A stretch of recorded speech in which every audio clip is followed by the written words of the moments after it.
Hello and welcome back to another episode of the United Front Football Podcast with me and Mr. M. Breezy. We're going to talk the weekend's happenings, some crazy football matches in the last 7 days, and some questionable VAR decisions, I think. Hate to go back to VAR. We love talking about VAR. Let's go. Oh, God. It just never stops, does it? No. But thank you for tuning in, guys. As always, we will get started by going through some of your hot takes from Twitter. Make sure you're following us on all the social platforms. It's the @United Frontcast everywhere. So every week you can get your opportunity to throw some wild takes, good or bad, and we'll critique them as much as we can. We'll start off by Keeney, a regular contributor. He says, if Everton end up getting relegated, I'll start again. If Everton end up relegated, I reckon Dyche leaves. Do you think the Championship's too much of a step down for Moyes to take Everton back to where he had him previously? Personally, I don't think he'd be up for a Championship job, but Everton might be a bit different, maybe. Yeah, it's an interesting one because, like you said, I think Moyes would be too. Yeah, also, I think Moyes would be too arrogant to sort of drop down to the Championship. I think, given what he's done, especially with West Ham, in the second stint he's been there for, I think that he probably would look at himself and say, "Well, no, I should be managing like a top six club," even though no one would hire him in top six. Like they won't. But I think if it was anyone else other than Everton, I'd probably say no. But yeah, I think because he's got that draw Everton, right? He's got that connection with them. He's got that history with them to sort of go in and be the saviour, and get them back to probably where they were when he was last in charge of them, right? Like regularly. Yeah. Sort of pushing the sort of stable, like giving a bit of stability and, getting him into that sort of top 7, top 6, top 8, sort of on a fairly regular basis.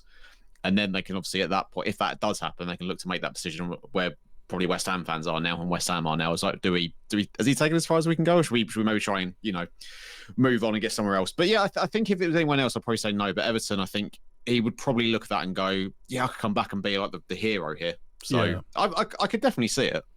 Yeah, and they've got, if they can keep that core of players together, like they've got a good squad there to do it. I think the way that Dyche builds a team is a similar way that Moyes does. Like he's very defense first. Even though the underlying numbers for Everton this year are crazy. Like the fact that if they had any players that could score goals, they'd be handily top half of the table. That's regardless of the points deduction or anything. Like there's been games I've watched them where they've absolutely dominated teams and they just fluff the lines every time in front of goal. They're just a good striker short of a top half finish, I think. So I think it'd be a Merseyside thing. Yeah.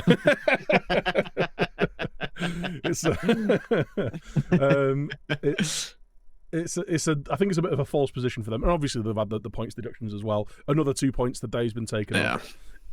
I don't think they are going to end up going down. I'll be honest, I don't know their running fixtures, but I think they're far enough away that they can kind of get away with it a little bit, especially with the results as they went at the weekend, picking up a massive 3 points for them. They do drop down to 16th on 27 points. Now Luton are on 25, and so are Forest, but they've both played a game more. So I think with the way that it's kind of fallen at the minute, the fact that Everton have played better than the position that they're in, I think they'll be okay. I can definitely see Forest getting sucked into it though, even though Chris Wood has just turned into prime Batty goal. I don't know what's going on with him. Although saying that, it's a miss against Spurs at the weekend. Yeah, it was outstanding, wasn't it? Yeah, you know how we always say everything always sort of goes back to the norm. Yeah, that was Chris Wood reverting back to the norm. One cracking finish and then one cracking it against the woodwork from 3 inches out. It was it's like an ultimate team miss, that is. Well, I've had that on foot champs plenty of times. Just for reference, Everton's last fixtures, they got Chelsea away, which, to be honest, that's 3 points. You'd back them. Yeah. You'd back them to beat them. Forest at home was a massive game for them. Then the Merseyside derby at home, then Brentford at home, and then Luton away, Sheffield United at home, and Arsenal away. So there's definitely points there to be picked up. That Forest and Brentford game are huge. Yeah, Brentford have been poor this year. They've been, I know they've had players missing and they've had injuries and stuff, but the drop off from where they were last year has been massive. So that could be a massive 6 point at that one, and obviously the Forest one as well. Forest are teetering just above the relegation zone. And have we heard about their points? Are they going to get more points deductions? Are they going to get? Don't think they're due anymore. No, I think it's Right. just I think they have appealed. So I Right. think there's probably waiting for an outcome of what the appeal is going to be. But I doubt they'll tack more points on. If anything, they might get like a point or two off. But Yeah. it's difficult to tell. Yeah, it's I mean it's a bit of a shambles, that, to be honest. Like, teams near the bottom not knowing how many points not only are they going to need, but how many are they going to be able to get. Like, Yeah.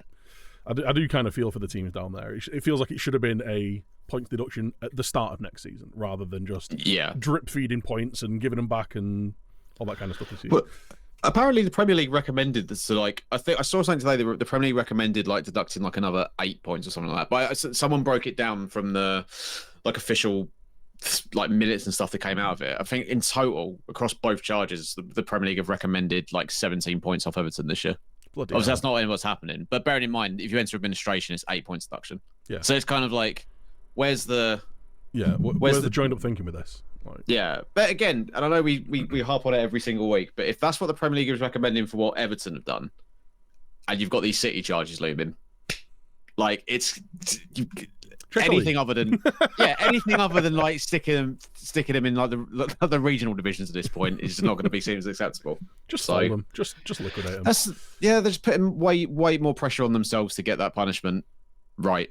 Do you know what I mean? If it comes out of anything other than like even just like if they're not basically they're still in the Premier League after if they're found guilty of these charges, like the Premier League have got a massive case to answer there, I think. Yeah. I think the difference is it's a different kind of thing. Like, it's not in the PSL, is it? It's about withholding evidence and fraud. Yeah. Essentially, yeah. Like, I guess we'll have a much more in-depth discussion with it of it when it all comes out and we actually know what has gone on, really.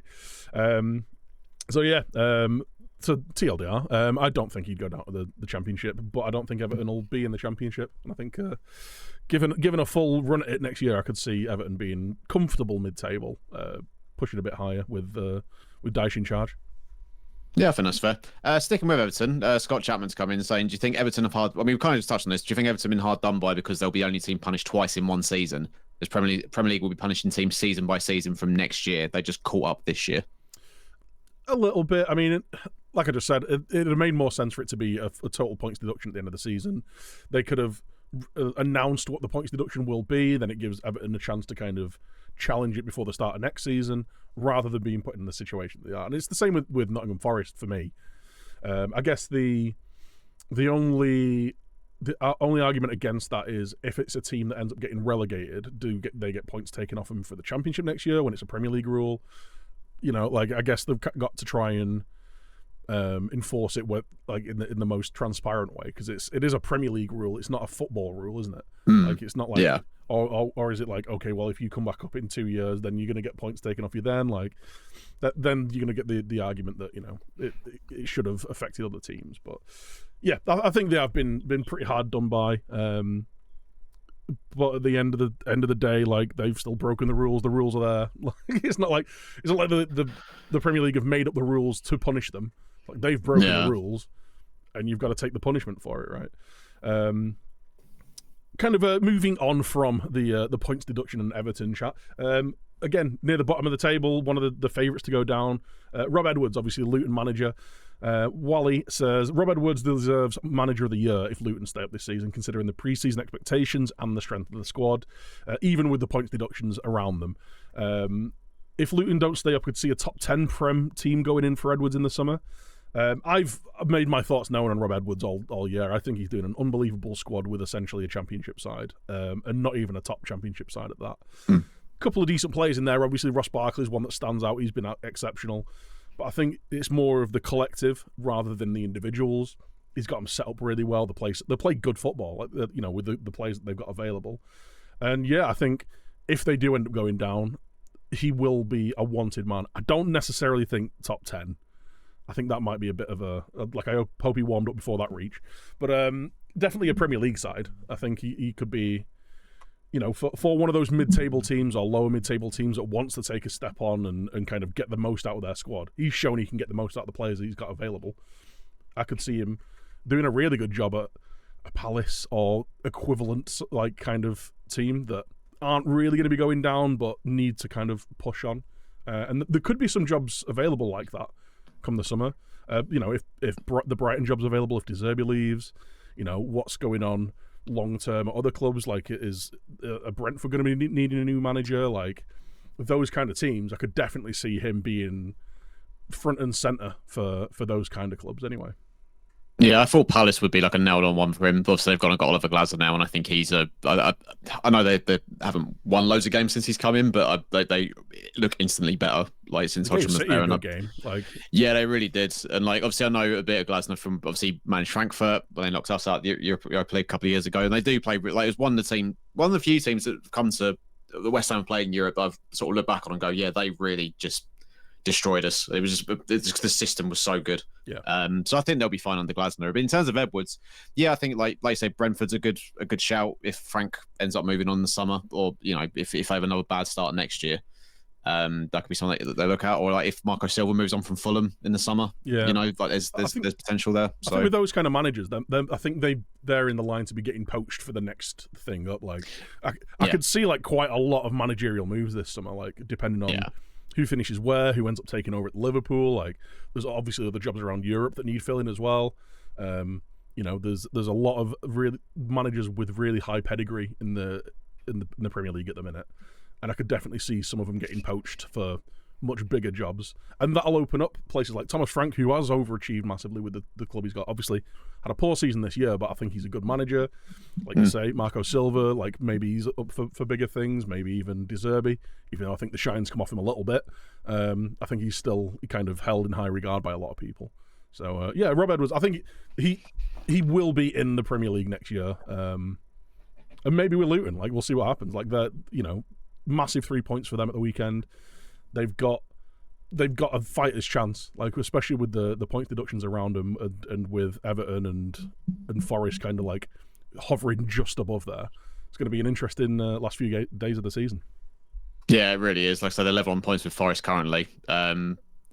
It's I really hope they do it. I think it'd be great. Like, even if it means they just sort of become the whipping boys next year and go down. Because that's usually you see that sort of happen usually, right? Like, I think it happened to Huddersfield a couple of years ago. They had a really impressive first season, and Sheffield United as well. And the second year they were just useless. Yeah. I think just for even if that happened, I think even if you offered that to Luton fans, they'd still take it, because in terms of what that would mean for them as a club financially moving forward, it would just set them up for years. And obviously that's a club who've been through their own fair share of financial issues in the past. I think they do great. It'd do wonders for them. It really would. Yeah, and they've shown that they do decent business. Like, they brought in some really good players this summer, improved the squad. Who's to say a guaranteed extra? What is it you get for being in the Prem? 80 million. Like, yeah, something like that. Yeah. Allowing them to invest in the actual playing squad rather than doing up their shed. Like, like it'd be probably give them a decent chance of staying up again for a second season. Yeah, absolutely. But let's say fingers crossed for them. There's not many. A lot of times, I'm not really bothered about who goes down and who stays up. I don't really root for anyone to stay up. You know what I mean? But yeah, this year I've definitely Luton. Would love to see them. Would love to see them do it. So fingers crossed for them. On to the comedy of the weekend. Mr. Cookie's come in with will Chelsea actually ever be good again? Unable to beat one of the worst Premier teams ever is a new level of poor. I mean, yeah, imagine drawing 2-2 at Brown Lane, seeing a 90th minute equaliser to like McBurney. It'll never be my club. I mean, I'll keep myself quiet because they just beat us at the weekend during the week. But it was never a penalty, by the way. Will they ever be good again? I mean, yeah. I mean, the future is infinite, so at some point they'll probably be good. In terms of like in the next few years with this team and this manager, he sounds like a defeated man in the press conference after basically saying my team isn't good enough. It's like you've got a £2 billion squad there. Like some of them are good enough. Like they've paid inflated prices. Yeah, they might be missing some leadership, but they're better than 10th. They're a better squad of players than 10th. And there've been some injuries and stuff, but the team selections have been questionable at times, especially when there's been so few players turning up consistently, yet still constantly getting in the team. I wonder whether he is going to be here at the start of next season. If he is, I think he will need genuinely about 5 or 6 players leaving of that new crop that have come through, that have been bought in. Get what you can for them in order to kind of shore up the squad and bring in a bit of experience. Like, the one thing that is patently obvious is like they are missing an experienced core there. Like, and I know that they're all like new players together, they're all figuring each other out. The only player that's consistently turned up has been Cole Palmer, and he most of that time's from 12 yards. Like, he's been really good, don't get me wrong, but like a lot of his production has been from the penalty spot. He's the squad there is lacking a bit of leadership, and when you have like the experienced players like Thiago Silva basically throwing the manager, well, his wife throwing the manager under the bus, I don't think he's going to play from ever again. When you've got your 24-year-old captain who's permanently injured, and your vice captain is a guy that you spent all summer trying to sell. I like Gallagher. I think he's a decent player, but I don't think he's a starting central midfielder for a team that wants to win a Premier League trophy. No. Like, be challenging for a title. He's got similar vibes to me as Scott McTominay. Like, really, like works hard, solid player, but there is like definite deficiencies in his game. He's just a solid midfielder. I think he's better than McTominay, but like, you know, that kind of that thing. I get what you mean. If he's a core part of your team, then your team needs sorting out. And then they've just got like this plethora of overpaid, or like what they've overpaid for in their squad. You've got how much did they pay for the lad from Southampton, Lavia? Like 65, 70 million? 60 odd million, I think it was. Yeah, a lot of money for him to play. I think he's made like 60 minutes off the bench. Like, what's going on with that? You like got a £100 million player in Casido who looks a shadow of what he did in a Brighton squad. Granted, that might be a little bit of system. Like, the system might have been what was covered him, but he's making just basic mistakes. I've said it quite a few times with ex-Brighton players. Like, it's a similar thing to Ajax players. They leave this squad where like the system and the way that they've been playing has made them look so good. When they go to a different team that's not playing the exact same way, it doesn't really work out. That being said, do they just need to keep hiring Brighton managers then to get the best out of these Brighton players? There is just like a real vacuum of experience. Like, when you bring in that many players in, you need a core there that's been there and has done it and that knows what they're doing, and they've been shifting out that core because they're the ones that are going to make them a profit. They're all on second contracts, they're all youth products. Like, they look good on the balance sheet. So until that's resolved, and maybe a different manager, because like I say, he sounds defeated. I don't like once you hit that point as a manager, for me, when you're coming out and saying I don't know what to do, like, you're basically just writing your own resignation post there. Like, I don't know if they can actually like genuinely afford, and I'm talking like financially afford to sack him. I remember reading this a few months ago. It was like, just because they're already like, if not close to limit, smashed through the limit of FFP and PSR. If they didn't make Champions League this year, then they were going to fail the PSL, profit sustainability, and the FFP. So they're not going to make Champions League. They're not going to get any European football by the looks of things. No. So they're going to have another fire sale just to try and kind of sneak under the bar. So, I mean, I don't know how long his contract's got, whether there's a break clause in it. I think he's only got another 18 months or something like that. I think it was like but even then, things like a 2-3 deal. Yeah. It's an interesting, because I think I agree with you in the sense they need experience and all that sort of stuff. I just think I really like Poch. I still think there is a good coach in there. I don't think you sort of become a bad coach overnight sort of thing. But even at like PSG, he had excuses and stuff in terms of the players that were available and the fact that club is a bit of a basket case. And Chelsea is the same. But like watching the United Chelsea game the other night, it's just like basic stuff, like basic tactical stuff, like from both sides. So this will lead us nicely into talking about the United Chelsea game, I suppose. But like, it's like neither team played with a midfield. Yeah, it's just like you're watching it. It's like there's such an obvious sort of, especially playing against United, feels like there's such an obvious blueprint of how to get them and beat them. It's because they don't really have a midfield, so you can kind of just dominate the middle of the pitch and go from there. Whereas like I'm watching, so you watch Caicedo, Enzo, and Gallagher sort of just running around sort of like headless chickens for 90 minutes. And it's just to be so over-reliant on Cole Palmer, who a player that everyone, I think when they signed him, were just like, we've done that for, we don't need him. And he's their most like, important player now. I don't know. I don't know if Chelsea are too far gone in the sense of, is it just a case of new manager comes in and everything's better? Or like you said, I think a large chunk of that squad just needs gutting, and like I say, maybe just getting a few more experienced heads in there will make the difference. But like you say, if they don't make Champions League this year and they're on the edge of FFP and they'll fail, have to sell some players. and that's if they can sell them. Like, you know, like in terms of like pure profit players, who's there? Conor Gallagher, they might get like 40, 50 million for him. Who else is there? Like, yeah, Reece James, if academy. they can get someone to bid for him. I mean, Man United will. Yeah. Yeah, that's what we said last week. Yeah, United definitely would. Yeah. But that's in terms of like young players to sell, they're running out of them. Like they've already shipped off a bunch of them. Like they'll get 30 million for Lewis Hall, who's obviously part of it, that loan to Newcastle. But like eventually that well is going to run dry, and then they're going to be sort of scrambling around trying to sell off any 18-year-old they can. Like that Gilchrist lad who came off the bench. Like what are they going to get for him realistically? He's had like 5 Premier League appearances all season, or whatever it is. Like 10 million? Is that going to cut it? Probably not, right? So, yeah, it's to me, it's still funny. Like this entire season, it's never not been funny, and yeah, long may it continue, as far as I'm concerned, because couldn't happen to a better club. Like, yeah, that's where I'm at with it. I look forward to their triumphant promotion from the Championship. I mean, moving on to that then, like the United-Chelsea game, an absolute basket case of a game. Like you say, United, well, both teams don't really play with the midfield. United, as much as he kind of denies this, Ten Hag in interviews and stuff, says, oh yeah, we don't play a man-marking system. My eyes tell me different.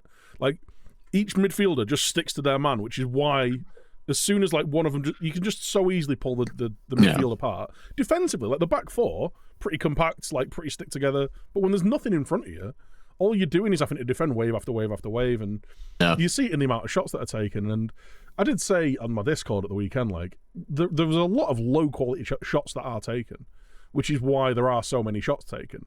But it's still at the same time, if the shot's being taken against your goal, that's time that you don't have the ball, you can't influence a game. You're just you're hoping. And you're holding on, and that was what happened at the end of the Chelsea game. It happened, so I'm not going to like go on about it too much. But Dalot falling over behind you isn't a penalty. Like there was an arm that went onto his side, and he went over like he'd been shot. Like that's just not a penalty. Like, but at the same time, we've invited that pressure onto ourselves, and like we've given the decision to be made. The penalty at the weekend with Liverpool, that was a penalty. Like I've heard loads of people arguing that it's not, and I've no idea how. When Wan-Bissaka slides in and takes the guy. I don't care if he's passed it or like he's knocked the ball away. Yeah, he's cleaned him out. But like even the first penalty was questionable. But yeah, you see those given a lot. But it's which was the first penalty again? I'm trying to think back now. It was Anthony on Cucurella, where he's running at the side of him. And before Anthony even goes to go and make a challenge, Cucurella's horizontal. It's well, again, seen him given. It's really soft. I don't know what's a penalty anymore, so yeah, whatever. Like, but there's an argument to be had that neither of those are penalties, but they've been given. It's spilt milk in it. I think it's one of them where it's like you can see. I think it's one of them where it's like if it's not given, I don't think VAR overturns it necessarily. Yeah, that makes sense. The fact it has been given. Yeah, I don't think it's enough for the. Because you can understand, especially the Dalot one, you can understand why it's given that in real time. Yeah. And the same with the Elliott one on the weekend, like with the referee, I think it's Anthony Taylor, right? Like you can see why he's given that in real time. It's not a howler. Like, oh no, I genuinely think the one against Liverpool is a penalty. Like, that's fair enough. I just don't. Both of them are questionable against Chelsea. I don't think the one in injury time is a penalty, but you can argue the toss all day, can't you? But like I say, the reality is we invited the pressure on because we don't know how to see a bloody game out. Like the fact that they've left Cole Palmer completely unmarked. Like you say, the one good player Chelsea you've got, leave him completely unmarked from a corner on the edge of the box. Yeah. And then he said when Scott McTominay came on, I said he's either going to score a goal or cost him a goal, and he's put one. He's deflected one past Onana. It's the shocking thing for me was like, okay, you've conceded an equaliser in like one of the last kicks of the game, and it's like from kickoff, United just got the ball back and everyone rushed forward. Yeah, and it was just like, lads, you're away from home, take the point. Yeah. Like, at this point, I think they turned the ball over, led to the corner, which then obviously led to the goal. And it's just like that's just simple. That's just game management. Like whether that comes from Ten Hag or comes from the players. Like, but I made that point against when we spoke about the Newcastle West Ham game. In terms of like, it comes from somewhere. That sort of lack of in-game management comes from somewhere, and it's like, yeah, that was baffling to me. It's like, yeah, okay, it sucks, but you still take the point. Like, there is like, it's more and more Like I've been consistent like all through the season. Like I want Ten Hag to stay around. I think what he did last year was a really good job, which is such a weird thing because we were so much more solid last year. Like we had David De Gea who couldn't keep the ball out of his goal, almost get the Golden Glove. Like it was and granted, yeah, we've been missing players from last year. Like Shaw and Martinez are massive, but you can't be so reliant on one or two players that if they're not there, you completely fall apart. That being said, City and Rodri kind of do that, don't they? But but to have it hinge so much on just one or two players, it's just unacceptable. And like the conferences and the quotes that he comes out with after games now, it's like, I thought we dominated the game. It's like, which game were you watching? Like, yeah. He said we dominated the ball. It's like you actually had like 40% possession. Yeah, and they had 30 shots on our goal. It's like, which part of the game did we dominate? Like the shots, having shots against us, we dominated that start. Yeah, it was that moment when Anthony put the ball across for Garnacho. Yeah, that moment there. Yeah, that one moment that was brilliant.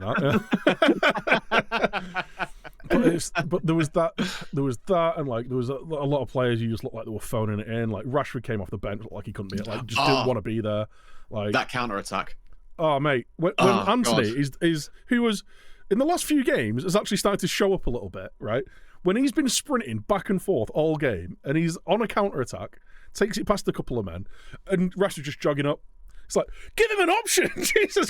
Like, he's just going to start spinning around soon, because that's the only option he's got. Like, he's run. Don't give him time to think. Yeah. Just let him kind of be the instinctive player. Because if he gets up, he gets a chance like Garnacho does. And he just didn't. And then there was that. I retweeted it, and I'm sure everyone's seen the clip of Rashford pressing. Like if he's just walking along, just walking like proper dad jogging, like next to players as they just pass the ball past him. It's like mate, just I don't want to say he doesn't care because we don't know, but like he looks mentally checked out. I think now he needs to go for his career. Not because I don't think he's a good player, not because I don't want him to be a good player at Man United. Just it seems like he's done with it now. Like go and get your move to a Milan team or PSG or wherever you're going to go, because being around, having that much pressure and scrutiny on him obviously just doesn't work for him. No. Not a lot of players can handle that. The more scrutiny that's on him, the worse he plays. So just for his own good, I think he just needs to go now. And I'll be gutted. I don't want to see him go, but at the same time, it's like, well, what good's it doing anyone him sticking around? So yeah, throwing away the game against Chelsea. I had another mental game against Liverpool where Liverpool's inability to score goals was unbelievable. The fact that Liverpool had like, was it 18 shots and we had one shot and it was 1-1. It was the most FM game ever. Yeah. That's ridiculous. But again, rallied a little bit. And United is so chaotic at the minute that if it's a close game, if it is just a one goal in it, there is always that thing of like, we might get back into this. I don't know if you saw. I tweeted this at half. So I watched the first half. I didn't get to watch the second half. I went. We're the Breezy household's undergoing Project Garden at the moment. So I was in the garden. So I didn't get to watch the second half. But I tweeted at half. I watched the first half. Tweeted at half time, and obviously everyone's Twitter's been like, "Oh, United terrible," and blah blah. I've ever said like, the thing is, for as shit as United have been, and they have been terrible, it would not be out of character for them to come back and shit us a 2-1 win here. Yeah, and they we nearly did. Yeah, it's just what they do. You can call it luck, which it's a large part of it's probably a bit of luck because with the Fernandes equaliser especially, it's a great finish, but you don't expect that from Kwanzaa young, I suppose. Maybe you would expect a mistake from a young centre back. But the thing is, with a goal like that, that's not something that you've worked on tactically. That isn't a goal that you've built as a team. That's just taking advantage of an opportunity. And so much of United's play is that. It is. Let's keep it as chaotic as possible because in the chaos we might get a chance. Like that's what it feels like. It doesn't feel like there's no sense of control in any of it. And it was the exact same thing in the Liverpool game. And the funny thing is, I was typing out, I can't believe we're about to shit out a 2-1 win, but I just know we're about to give away a penalty. As I saw Wan-Bissaka lunge in, I was like, oh, God. It's like we're so predictably unpredictable. Yeah. But we come away with that with a point in a game that I think most United fans would have expected were going to get absolutely tonked. I did find it hilarious that Klopp had a complete meltdown and said, well, if United play that badly, they won't beat Arsenal. It's like, what? So you're shit then? Are you just digging your own team out there, or what's going on? But yeah, it's, again, another mental week in the basket case that is Man United. There needs to be something change. There needs to be some kind of change there, because you can't just rely on luck and hope that you're going to get goals and goals out for an entire season, and that's what it's felt like all year. Just a quick aside on Casemiro, who doesn't look like a professional footballer anymore. He genuinely, there was so many points in that game where I thought, what is he even thinking about doing there? Because whatever it is, it wasn't what came off, but I can't understand what the other thought was. Like there was a point where he got past the ball on the sideline, and there was no Man United player in the middle of the park, and he just passed it into the middle of the pitch, straight to a Liverpool player, and then just went, oh, and then just started walking back towards the penalty box. And I'm like, what are you doing? Like, where is the thought process? Like, I can forgive like a misplaced pass that's got an intention to it, or like you're trying to do something, it doesn't come off. But when there's zero thought, like there was the clearance where he hacked it back across the penalty box. There was that. There's the last minute foul where he goes in, studs up on someone's shin. I can't even remember who it was. Like on someone's shin, gives him a free kick outside the box in like the last kick of the game. Like, what are you actually doing? Like, and he's supposed to be the experienced one. Do you know what I mean? Like, he's meant to be the last guy. Year, he was really good. He was in a discussion for big parts of that season of being one of the best midfielders in the Premier League. Like, I remember distinctly there being, I can't believe you spent this much money on him. And then a few weeks later, it was like, oh my God, like he looks every part like the player that you expect coming from Real. Whereas now, he just looks completely not at it. There was the thing that did it for me was there was a turnover outside of the Liverpool box, which is fair enough. And he's stood facing play whilst there's two Liverpool players kind of like breaking away, two Man United players pressing from either side. And he like sets himself, crouches down, and then just leans one way, like topples over as everybody else just runs the other direction. It's like, what? Is he drunk? I genuinely don't know what he's doing, and it's like he's a player that keeps getting picked. Like I was saying with the Chelsea thing, there's players that are just constantly underperforming that keep getting picked. And I know we've got a bit of an constant injury crisis, and there's not a lot of players to pick from. Genuinely, at this point, like it's like we're playing with 10 men with him on the pitch, but it's worse than that because he's giving them the ball. So like it's like we've got 10 and they've got 12. At this point, start a kid. I mean, play someone out of position, like just anything, like just to have a bit of coherence there, because there's just nothing. There's nothing in that midfield that has any kind of stability other than Kobbie Mainoo, and he's 18 years old.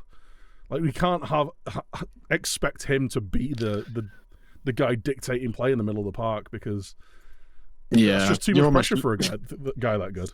The guy. I've seen what's happened with Rashford. Almost looking at Mainoo sort of being like, oh, give a few years push it out United before it ruins him. Yeah. Whilst he's still on top, get out. This club will swallow you whole. I think that with Casemiro, like you said about obviously eyebrows raised about the transfer fee and stuff. My thing, it was a lot of money at the time. Like, it was like what, 60 odd million. He was like 30. So it's like a lot of money, but to a point, I get it. He's been one of Real Madrid's like holding midfielder for the last like God knows how long. I get it. I think the big eyebrow raiser for that was it a 5-year contract he was signed? I think it's 4+1. So. 4+1, yeah. So it's kind of like, I think that's the one where it's like, where people point to where it's like, for a stopgap, it's a really good, like, it's a decent signing. It'll do well. I think most people probably would have said 2 seasons as opposed to 1. But now it's that case of like, well, if this is just a bit of bad form and he picks it back up again, then great. But if he's sort of, this is it for him now, he's just on this sort of constant downward slope now. It's like, he's got, what, 3 years left on his contract? 3 years left on his contract? And it's It'll like... 2 years left after this year. Yeah, so like... I mean, you're never going to make a profit on obviously selling him anyway, like, just because the age he was. But it's like, I imagine he's on astronomical wages. It's like, Yeah. so would you just keep him around for another 2 years, or we just sort of pay off his contract if you don't, if you do want to move him on? If he's one you want to move on in the summer, like it's a. I think that's the thing that sort of got a lot of people. Is like it's just again with United, it's just the lack of long-term planning with that signing. Like if you sign him off 2 years, then great. If it's 2 with an extra 1, then that makes perfect sense. Yeah. But to do it for 4 with an extra 1, it was just like crazy. Yeah, I think, and as well, I think it's just as like I say, as great as he was last year. Realistically, what was he being brought in to solve? Like a signing like that, a guy in the late 20s.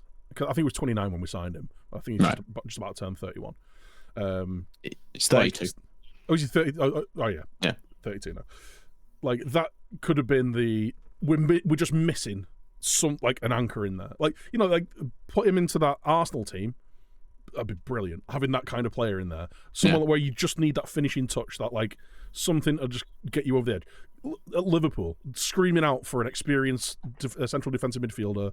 Fabinho goes, that kind of player going in there. Still, you get two really good years out of him, and then he can ride off into the sunset. What are we hoping that brings to us? Because we're not going to be challenging for a title in the next 2 years. We're not going to be challenging for a title in the next 3 or 4 years, like as it goes. Like, where's the joint thing? It was the same thing with the Ronaldo sign. It's like, yeah, that's a finishing touch to a squad that's basically finished, not a squad that needs a complete overhaul. Those aren't the kind of signings that you make. Even that Chelsea team, you put an experienced player like him in it, and he helps kind of galvanise and bring the experience to it with a load of young talent around him. But that United team needs so much work, root and branch. What were they hoping that they'd actually get out of him? Like I say, they're not going to win any titles with him. They're not going to be, we've won a League Cup, maybe get to a final of an FA Cup, maybe a Europa League or whatever. But like, that's not 60 million quid and £300,000 a week isn't what you should be paying to try and win that kind of thing. No. That kind of thing. That's Champions League. That's Premier League type money, and that's just not what it is. So all I can hope is, with the new kind of sporting structure at the club, that kind of thinking is over, because it's just proven that it's not been done, and it's been something that's been going on for years and years and years. It was the same with Pogba. Like, as good as he was as a player at the time, like, where were we realistically in the grand scheme of things? Like, where were we realistically when we signed players like even Varane, and we signed players like Ronaldo? Like these players who have been elite, who are at the top of their game or have been at the top of their game on massive money. They're supposed to be the finishing touch to a squad, not something that you bring into a squad that is in transition, that needs building. So, yeah, it's just been a bit of a botched transfer all around. But like you say, if he turns his form around, his legs look to have got, like, it's not just his legs that have gone. He's just decision making, isn't there?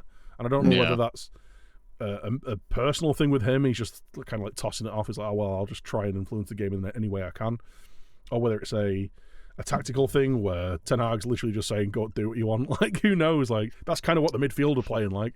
There's no structure there, so maybe it is an instruction thing. But yeah, it's just chaos. Just get the season over and see what we can genuinely, like, just get it over with. If we can get 2 or 3 wins, whatever, like, get the season over, make a decision on the manager, like, either back him or don't. Like, this kind of willy won't he thing, it helps nothing.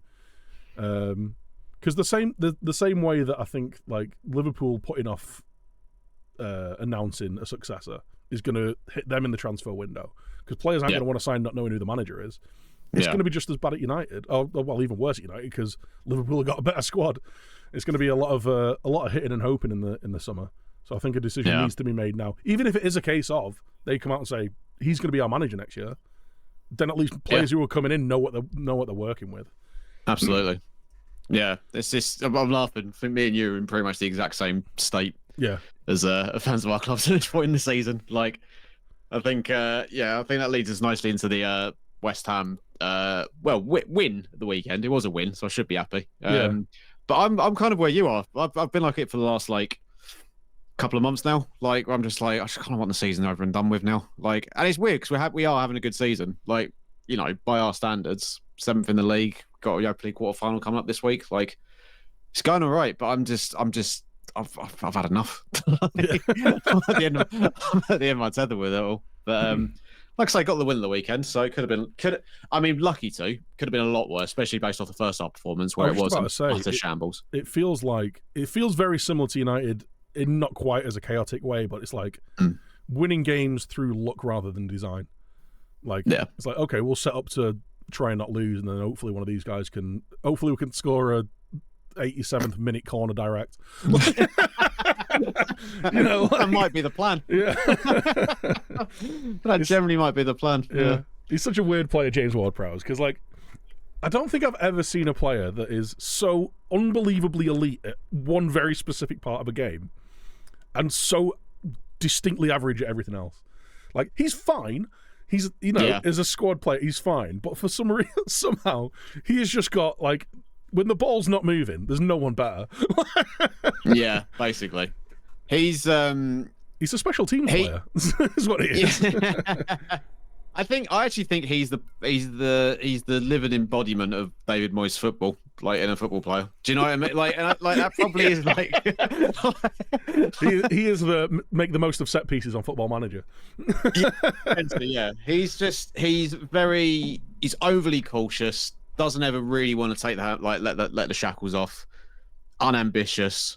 But every now and then we'll produce a moment to make it go, fucking hell, he's brilliant.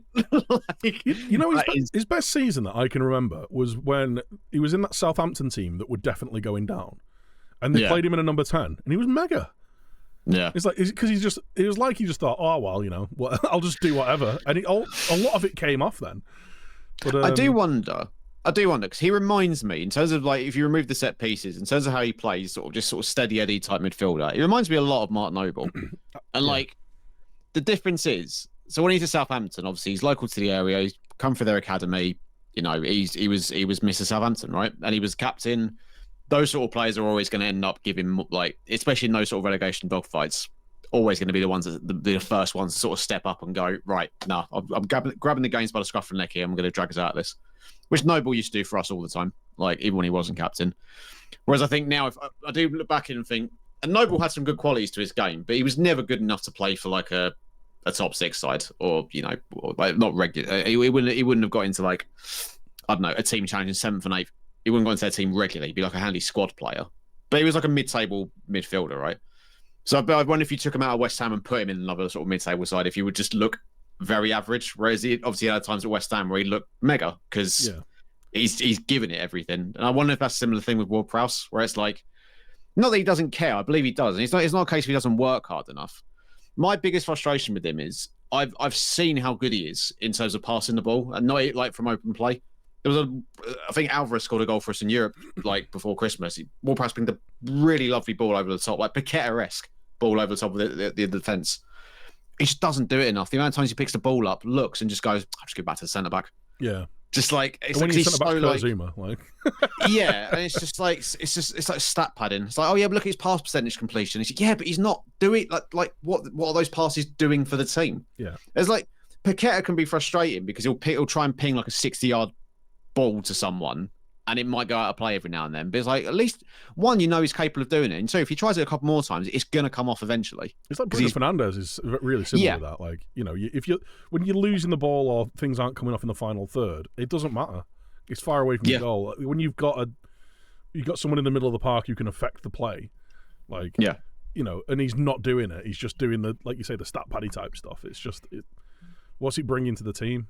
Yeah. And I say it's more frustrating. He's capable of doing it. Like, he's actually capable of making a difference, and just whether it's an instruction from the manager or it's him just being overly cautious.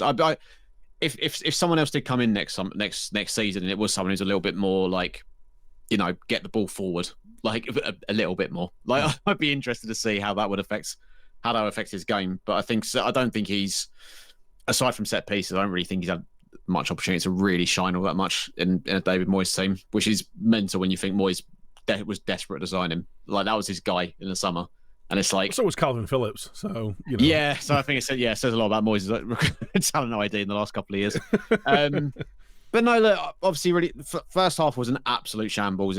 We were dreadful, and I think if Wolves hadn't had their entire attacking line injured, we'd have comfortably lost that game. But managed to claw it back. Obviously, got ourselves the penalty. And then, yeah, Ward-Prowse scored from a corner. And then obviously Wolves had that goal chalked off in the last kick of the game. I can understand why it's been chalked off. I don't think that goal should be chalked off, though, if I'm honest. Like, I know the guy is offside and standing in front of the goalkeeper, but Mikel Antonio's been doing that to every goalkeeper in the league for God knows how long, and it very rarely gets punished. And also, if the argument is, he's stopping Fabianski from getting to the ball, Fabianski's not getting to it because Kilman heads it sort of pinpoint into the bottom corner, and for like Fabianski from like 4 yards out, there's no way Fabianski's getting anywhere near that. So I can understand the argument, but I can absolutely understand why Wolves fans are pissed off about it. I will say I don't think it's the worst decision ever or a scandalous decision as Gary O'Neill described Gary it. O'Neill absolutely lost his nut, didn't he? Like, yeah, he did. Yeah, that was, and the match of the day commentators all like backing it up to that level as well. Like, I can completely understand why it was called off. He's offside and stood in front of the goalkeeper, obscuring the vision. Like, that's been chalked off goals in the past. It's chalked off loads of goals in the past, and it'll chalk off goals in the future. That is just the way it is. Like, if you're in an offside position, influencing the play, and that doesn't have to be touching the goalkeeper, doesn't have to be stopping him physically or like from diving for it. If you're just stopping him being able to see the ball, you're influencing play, and you're offside. So like, for me, like when I saw the replay, I was like, oh yeah, fair enough. And then like I see all the uproar for it. It's like, what? I get Gary O'Neill being upset about it, but to go off the rails like he did, I think, like, to say like the only way you get to that decision is if you don't know anything about football. It's like, all right, mate. I did find it funny in his interview afterwards. He was like, oh, so Gary obviously not very happy about it. He was like, oh, I know, so I can see it's the wrong decision. David Moyes can see it's the wrong decision, and Fabianski knows it's the wrong decision. And then, like, so basically insinuating he spoke to them, they've gone, yeah, no, that was wrong. David Moyes does his pre-match post-match press conference. He talks about it. He's like, yeah, no, I can understand when I gave it. Yeah, like, it's just like, you proper stitched him up there, Dave. Yeah.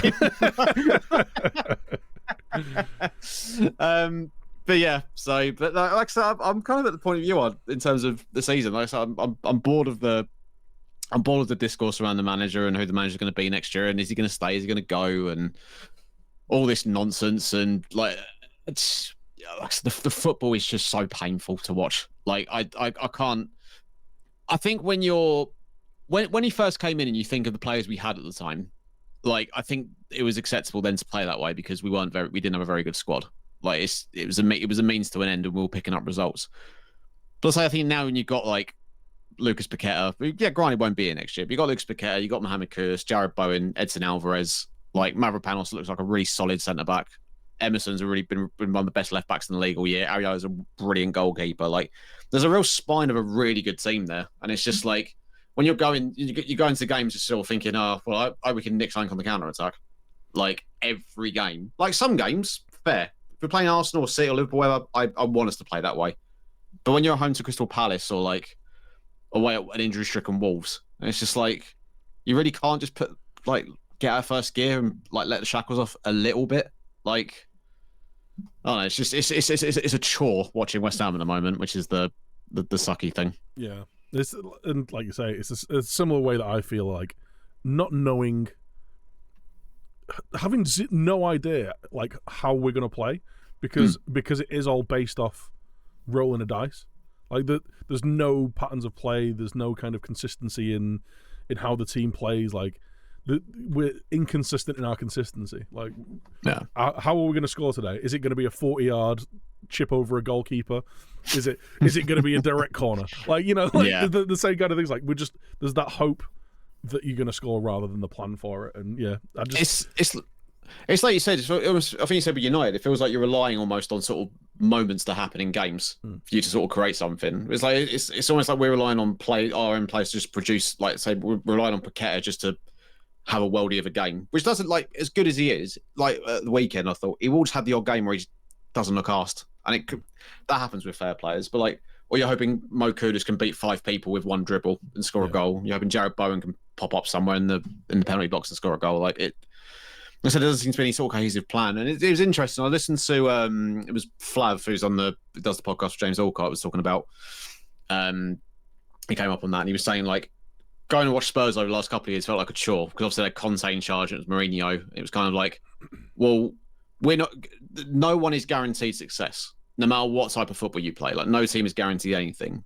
So when you're not guaranteed anything and you're going to watch this drab counter-attack low block football every single week, let's say it does feel like a chore. Whereas, so if it was even saying if by that logic nothing is guaranteed, then surely the least you want is to be entertained and enjoy watching your team play football, even if you don't win every single week. I guarantee you speak to most Spurs fans, even if they have like little qualms about Ange and the way he sets them up, and they lose games they probably should be winning on paper, sort of thing. Do you speak to them? They probably had a much more enjoyable time this season than they have last season because the style of football is so attack minded or just on. Not attack minded, they just go. They know going into every game they play, their side is trying to win the game, whether it comes up or not. Is besides the point, but there's games I've watched this year. I'm like, are we trying to win this, or like, what's the? Yeah. Are we just trying to keep the not score lose down? too badly? Yeah, exactly. Which is never, and let's say, which is never what you want. So especially when you're paying, like I think I've said before, especially when you pay the money it costs to go to football nowadays as well. Like I'm under no illusions. In probably 5 years' time, I'm probably gonna be priced out of going because the prices are going up. Yeah. Like. And it's not even just the ticket prices, is it? It's like, getting a drink at half time. It's doing the food, the travel, everything. Like everything's just skyrocketing all the time. So yeah, we'll see. So yeah, just a little mini vent there, just because it's like I feel like I could keep banging on about it. And it's like I think I said to you before we started recording. Someone put on my stream yesterday and was like, "Oh, what more do you want? Like you're seventh, why are you complaining?" And it's just like I don't think it's a difficult thing to grasp, like at all. And I said, well, so many people are having an issue like grasping the fact that maybe we don't enjoy when you got players as good as we have watching crap, low possession, low block counter-attacking football is not always the most enjoyable experience against teams you should be beating. Yeah, but it's a form of entertainment at the end of the day, and if you're not being entertained, you're not enjoing it. Then what are you going there for? Yeah. I mean, you could argue the counter with Man United, like. At least you're getting your money's worth for a ticket because you're going to see some goals. Like it's never going to be a drab kind of. It's never going to be Arsenal v City, is it? Two teams trying to out tactico each other. It's like there's every player in midfield. There's zero, especially against Chelsea. Zero players in midfield. There's like defenders and attackers, and like they're just oofing it to each other and seeing who can score the most goals. So it's better to have both managers try their best to lose the game, rather than try to not lose the game. Not try to lose it, just have no idea how to not lose. Like, yeah. Their only plan is, well, I've got to score a load of goals because we're going to concede a shitload. Everyone forward. Yeah. Just looking ahead, obviously we've got Leverkusen away on Thursday. Well, they've already won the title, haven't they? So they're going to be nice and rested. Pretty much. So, yeah. That's what someone said to me. It's like, well, they're like one win away from securing the title now, and it's like, yeah, great.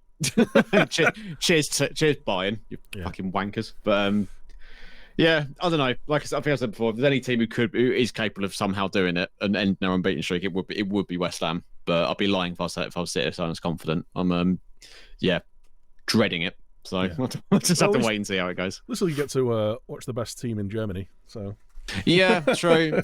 Best case scenario, we don't get battered too much. If we take like a 1-0 defeat back to our place for the second leg, anything can happen, right? So just gotta wait and see how it goes. See how windy it is. Yeah.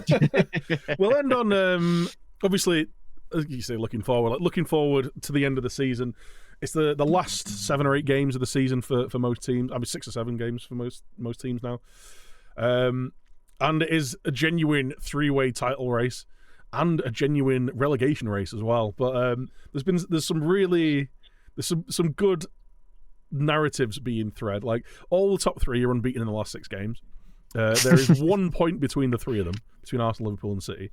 And it's it's all go. I think looking at the fixture run-in, I think it's the kindest one is probably Man City. I'll read them out. They've got Luton, Brighton, Forest, Wolves, Fulham, West Ham, and then Spurs away, which, like you were saying, it could go either way with Spurs. Like, Spurs are going to go out and try and win it. Yeah. Is that just going to give City way too much space to play with? If Haaland is switched on and Kevin De Bruyne has got his feet on, that could be. It'll be a fun game to watch. I'll put it that way. But some tough games for Liverpool, Arsenal in the running. Arsenal have got Villa up next, who, even though they're rocking a little bit recently, like they seem to not all the teams from fourth below don't seem to want to get into Europe at the minute. No one seems to want to do it. I think everyone's got a really similar. Sorry, from fifth and below, have all got a really similar kind of last 5 or 6 games. Like everyone's lost a few, drawn a few, like not won a whole lot. No one really wants that last Champions League spot. But Villa is a tough game for them. Wolves have had a really impressive season, even though they're at the lower end of the table. Again, on their day, can do some damage. Chelsea, Spurs, and Man United could be the kingmakers there. Playing away at Old Trafford. Like Klopp said, if United play that badly, they'll lose. It's like, yeah, or we might draw or win. Who knows? Yeah. There's zero plan and zero outcome. And Liverpool, again, a similar kind of running, got some tough games. West Ham away, again, Spurs, Villa, and Wolves for them as well. tough to score against sometimes. Yeah, put 5 passes in the League Cup, but yeah, we've played twice. We've played twice. I've scored 8 goals. I had an amazing stat actually this season. I think Liverpool have had something like 85 shots against Man United this year and scored 2 goals. Yeah, that's mad. That is mad.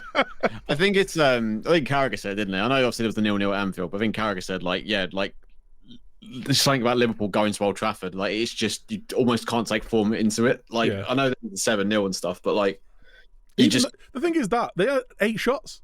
That was the wild thing last year. Is like it was a pretty close game, apart from David De Gea not having hands. It was just insane. But yeah, I think, like you say, I think City have definitely got the kind of run on paper. I don't know. I'm starting to change my mind a little bit on Arsenal. Like, the only reason why there's one reason for it is because their defense is so good. Yeah, and they've found a way. We've said it a lot this year, but especially in the last couple of games, it feels like teams are really struggling to score against them. Like, I know City had injuries, right? I know I've sort of said like it felt like a better point for Liverpool than it did for Arsenal when they drew to City, but like. It's still Man City. They went there and didn't they went there and kept a clean sheet. Not many teams do that. Yeah, you know what I mean. It's like I think that could if Arsenal's plan between now and the end of the season for these last 7 games is just we are just going to low block it and just grind out enough points between now and the end of the season to win the title. Like that could genuinely be enough for them. Like, which would be a really impressive. They've only conceded 24 goals this year. I think they got the best defense in the entire league. Obviously, they got a really good goal difference. Like. I don't know if it's because the Spurs and Man United games both away from home are the ones for me that like if they can get past them and win both of those games, they've got a real chance of winning it. Like, and if they can just go to those places, grind it out, I don't think draws will be enough for them. But if they can sort of get that counter attack down and like be ready to take their chances when they come, they've got a real chance. Yeah, it's quite annoying that the last few games because there was like. End of last year, like going into the Christmas break, and they were wobbling a little bit, and like they weren't looking that convincing in terms of like their attack, and they just looked a little bit stagnant. And then they came out of January and February just scoring goals for fun. I was like, oh, they're actually really good, aren't they? Like, yeah, this is annoying. I said this on stream a few weeks back, and I still stand by it. Still, I'll change my mind when I see something different next year. But like, I think it's why the Rice signing is so good because I don't actually think I know there's been a lot of like everyone's been banging on about Rice all season about he's one of the players of the year and all this sort of thing. And I get it, like, and he should be in that conversation because he's been that good. I know he's scoring more goals, but I don't actually think Arsenal have improved Rice all that much. But I think he's improved them more than he's improved them. If that makes sense. Yeah, I think the solidity and creativity around him has allowed him to do more. I don't think he's necessarily been better than he was at the West Ham. He's just able to do it with better pieces around him. Yeah, and he plays in a team that's got more of the ball. He's able to get into the box more. Like I think that's where the extra goals are coming from. And obviously, he's just decided to be the best corner taker in the league this season. Like out of nowhere. But like I generally think what he's added to that midfield and that protection he gives them and just that solidity has just made such a difference to their backline. Like I think I always found Partey a little bit erratic and like just prone to a massive clanger and stuff. I never thought he was as good as Arsenal fans made him out to be. And Jorginho, I've never been a massive fan of, but even him, when he's played next to Rice this year, he's looked really good. Like it's a really good partnership they've got going on. Yeah, I think he generally. Arsenal win the league this year, it's mostly down to him. I think, like maybe not mostly, but I think the impact he's had on that team has been that significant that it will be the difference if they win the league this year. It's just, I mean, we go on about the spine being the most important part of the team, like having that good goalkeeper, even though he had a bit of a shaky start, Raya. Like he's been solid the entire season. Really good centre back partnership, stayed fit.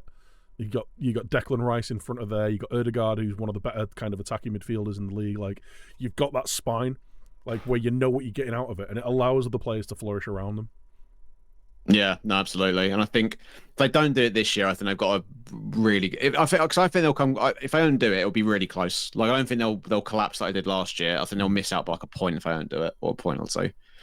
But next, like in the summer, there's rumours starting to sort of circulate of them going for Isak from Newcastle, because obviously they might have to sell like one of their big names in the summer. If they get him in, that's a game changer of a signing for me. I think he'd be a perfect fit for them, and I think that sets them up to go again next year and just gives them that little bit more extra consistency in front of the goal. Because as good as Arsenal have been this year, I do think that's the one area they've lacked they haven't been as consistent. They do have patches where like, or the odd game you look at and you think, I don't know where the goal's going to come from. Like Jesus blows hot and cold. Havertz has been really good recently, like granted, but he's still not, as good as he's been, he's still not a clinical 20-goal a season striker. Yeah, I think those two players, and I think Jesus showed it at Man City, right? They're great squad players. Yeah. You know that like if you're bringing them on the pitch or they're starting 20, 25 games a year, you know you're getting really good performances out of them. They're just not elite level. Whereas I feel like, you know, if you put an Isak in that front line, he marries up really well with what they already have and is a really good striker. As long as he can stay fit. He's had quite a few injuries. That's the big one. Yeah, that's the big one. But I think once he gets out of Newcastle, then I think that's his way from the curse. The curse of the Newcastle training room. Jesus. Yeah. Right, well, I think, I mean, we didn't really kind of put a cap on that. I have no idea where it's going. Yeah, no, I have no idea. It's too close to call. I predicted Liverpool midway through the season. I'm going to stick with it, just so I'm not accused of fence sitting. But like, I do think it's anyone's now, and obviously, City being you back City to win every single one of those remaining games. I do think the Spurs game is say they have a really crap record at White Hart or at just playing away at Tottenham.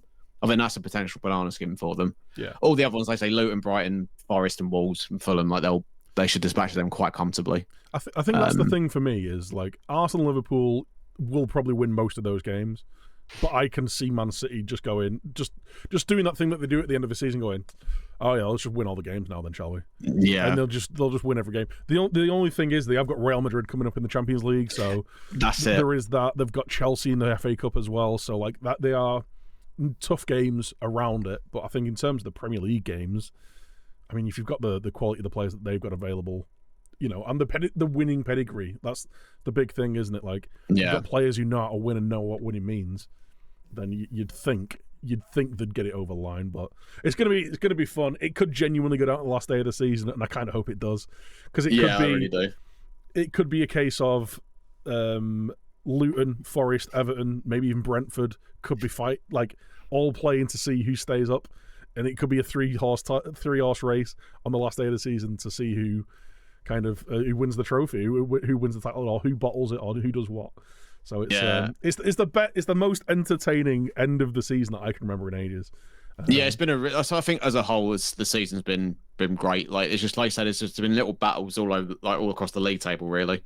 Even in terms of qualification for other European competitions, like you think Villa in fifth, like say, a lot of injuries, starting to wobble. Obviously, in the latter rounds of the Conference League now, which is going to probably take a bit. Say with the players they got out, it's going to take a bit of effect on them. But say they got them pushing for fifth, or pushing for fourth even with Spurs. Then you got United on 49 in sixth, West Ham in seventh and 48. Newcastle on 47 in eighth. Got Chelsea just 3 points behind. Yeah, this is true. Like you got Chelsea and Brighton not that far behind, and even Wolves with an outside shot. Like if Wolves get some players back and put together a little run of form, then like I say, they could sort of sneak in for the last couple of games of the season. Because I think if the Champions League place goes to fifth, then I believe eighth will be a Conference League spot. I'm pretty sure. It might depend on who also wins the cup. So I think we need both United and City to get to the. Well, we can't have Chelsea get to the cup final, basically, because they win the FA Cup, then it doesn't matter where they finish in the Conference League. Yeah, exactly. Don't worry about that.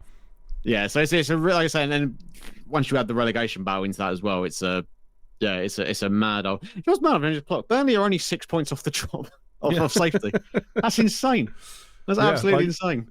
They've, I mean, Sheffield United have cut adrift, but yeah, I mean, a result for Burnley here or there could see them kind of get into the discussion. I think they're too far gone. I think 6 points with 6 to play, down the bottom of the table. I know Everton and Forest have got to play each other, and Luton are kind of, whilst they play well, just like giving away points at the end of games. I still don't see them getting into it, but it could be a 2 or 3 way battle to stay in the Premier League at the end. Do you think Vincent Kompany's got away with it a little bit this year? Oh, massively. I was going to say by that by massively. Like, he's never talked about it in terms of being under pressure or I've never heard him criticised or anything. It's always like, whenever I hear like pundits talk about Kompany, it's always like, well, you know, he's got his way of playing, he's not going to change, so. And it's like, well, no. It's a little bit cult of Bielsa, isn't it? Yeah. Like, he's like, oh, look how great Leeds play, the attacking football. It's like, they just lost 6-0.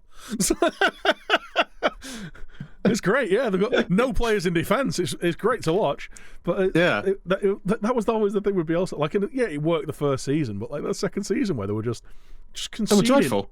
Like every attack, they were just conceding. It's like, oh yeah, but you know, it's Bielsa attacking football. It's great to watch. It's like they're crap. Like, they're bad. It's like, but the big thing with Burnley as well is like, he had them playing like really good football, obviously like really possession heavy football, playing really well coming out of the Championship, and he basically binned down for that team. Like Muric, who's in goal now, was their keeper last year, who he's had to bring in because James Trafford can't keep a shot out of his goal. He's got rid of half of the. Obviously, there was a few players on loan, but even like the established players that were there that helped him get up, he's either benched them or binned them. Like, and he's just brought in a load of untested young players to go into the team, and like you say, he's kind of got away with it a little bit. It's like, and I think it is just because it is Vincent Kompany and because he did a good job last year.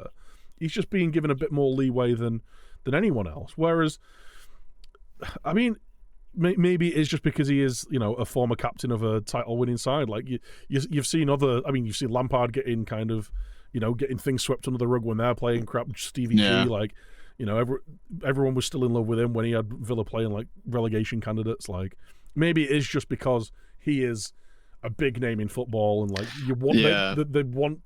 Maybe as well, like a lot of the pundits are mates with him and don't want to be like slagging him off too much. But yeah, I think he's massively got away with it.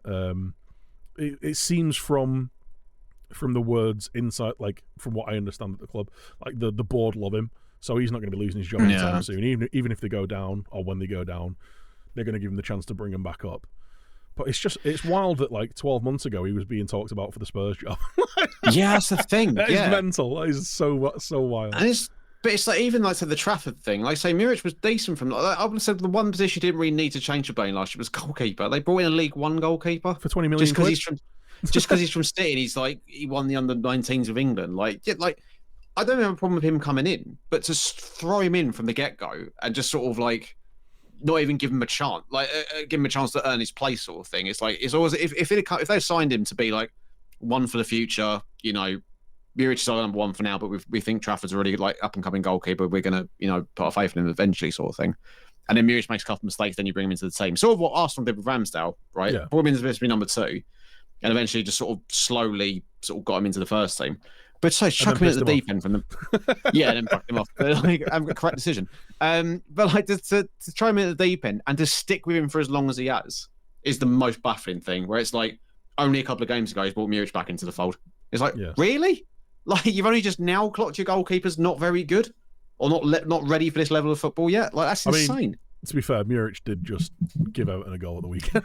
yeah, that was hilarious. He is a nutcase anyway, so... Yeah, still rather him than Trafford.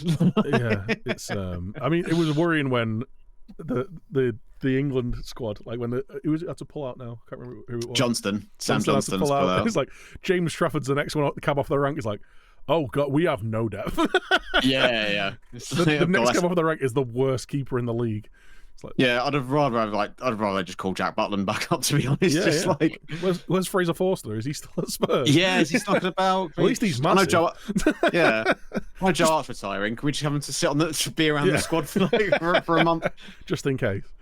Yeah, just in case. Dish out some shampoo. I don't know.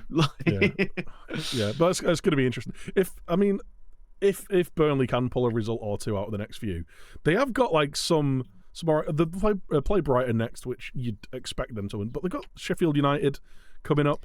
Like if they can go in, and they play Forest last day of the season as well.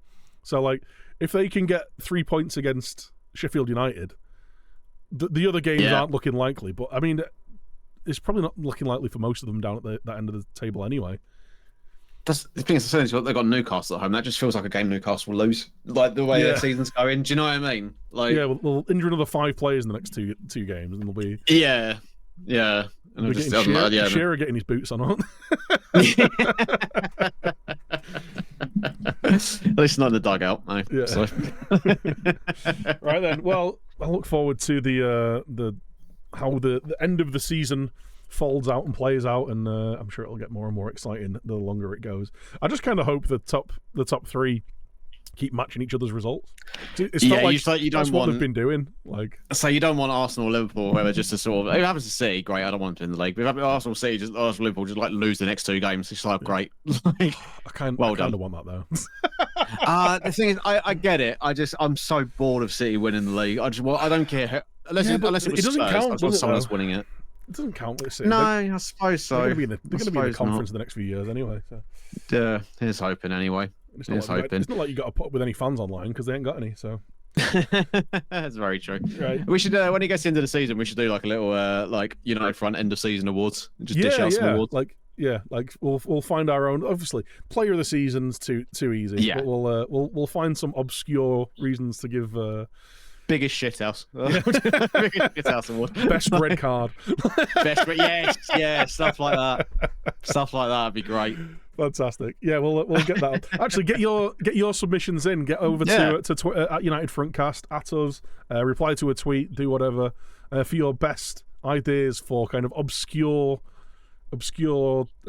awards that we can give out at the end of the season. And we'll make sure we'll tweet the player who wins it as well. The Neil Mopay award for shithousery. Yeah. Can't wait. That's going to be great. Fantastic. Yeah. Right, guys. Well, that'll do us for this week. Thank you so much for tuning in. As always, whichever way you watch or listen to our product, our podcast, make sure you're liking, sharing, subscribing, giving 5 stars, thumbs up, whatever you can do to it. Thank you for tuning in. We'll be back next week when hopefully the relegation and title fights are still all a go. Take it easy. Fingers guys. crossed. Catch you later. Auf Wiedersehen. Bet.